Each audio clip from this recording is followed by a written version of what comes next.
ବନ୍ଦେ ଭାରତ ମାତା, ବନ୍ଦେ ଉତ୍କଳ ଜନନୀ। ଆଜିର ଏହି ଶୁଭ ମୁହୂର୍ତ୍ତରେ ଏଠାରେ ଉପସ୍ଥିତ ଥିବା ଆମର ମୁଖ୍ୟ ଅତିଥି ସରପଞ୍ଚ ମହୋଦୟା, ପରିଚାଳନା କମିଟିର ସଭାପତି ମହୋଦୟା, ପରିଚାଳନା କମିଟିର ସଭ୍ୟ ସଭ୍ୟା, ମୋର ସହକର୍ମୀ ବିଦ୍ୟାଳୟର ସମସ୍ତ ଶିକ୍ଷକ ଶିକ୍ଷିକା ତଥା ମୋର ଶ୍ରଦ୍ଧେୟ ଛାତ୍ରଛାତ୍ରୀଙ୍କୁ ମୋର ହାର୍ଦ୍ଦିକ ଶୁଭକାମନା।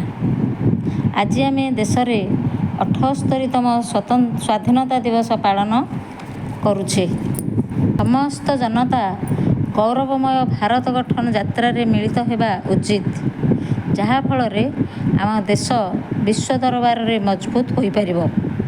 ସ୍ୱାଧୀନ ଭାରତର ନାଗରିକ ହିସାବରେ ଆମେମାନେ ଗର୍ବ ଓ ଗୌରବ ଅନୁଭବ କରିବା ଉଚିତ।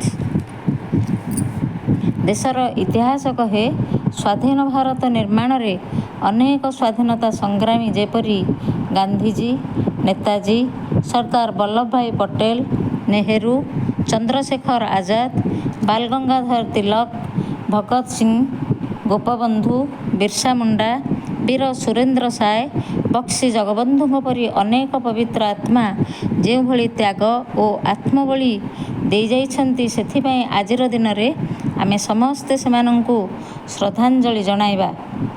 ସେହି ପୂର୍ବପୁରୁଷମାନେ ଆମର ଗର୍ବ ଓ ଗୌରବ ଥିଲେ, ଯେଉଁଥିଯୋଗୁଁ ଆମେ ବିନା ଭୟରେ ନିଜର ମତ ଓ ଚିନ୍ତାଧାରା ପ୍ରକାଶ କରିପାରୁଛେ।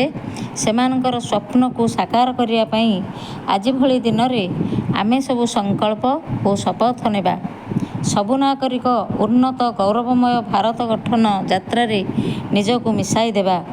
ପୃଥିବୀର ସମସ୍ତ ରାଷ୍ଟ୍ରଙ୍କ ଭିତରେ ଭାରତକୁ ଶ୍ରେଷ୍ଠ ରାଷ୍ଟ୍ର ରୂପରେ ଗଢ଼ି ତୋଳିବା ପାଇଁ ଆମ ଭିତରେ ଥିବା ଭେଦଭାବ, ମନୋମାଳିନ୍ୟ, ସଂକୀର୍ଣ୍ଣ ଚିନ୍ତାଧାରାକୁ ଭୁଲିଯାଇ ଗୋଟିଏ ମାଆର ସନ୍ତାନ ଭାବେ ଦେଶର ଅଗ୍ରଗତିରେ ଯୋଗଦାନ ଦେବା। ଘରେ ଘରେ ତ୍ରିରଙ୍ଗା ପତାକା ଉଡ଼ାଇ ଆଜିର ଦିନକୁ ଏକ ଜାତୀୟ ପର୍ବ ରୂପେ ଆନନ୍ଦ ଉଲ୍ଲାସରେ ପାଳନ କରିବା। ବନ୍ଦେ ଭାରତ ମାତା, ବନ୍ଦେ ଉତ୍କଳ ଜନନୀ।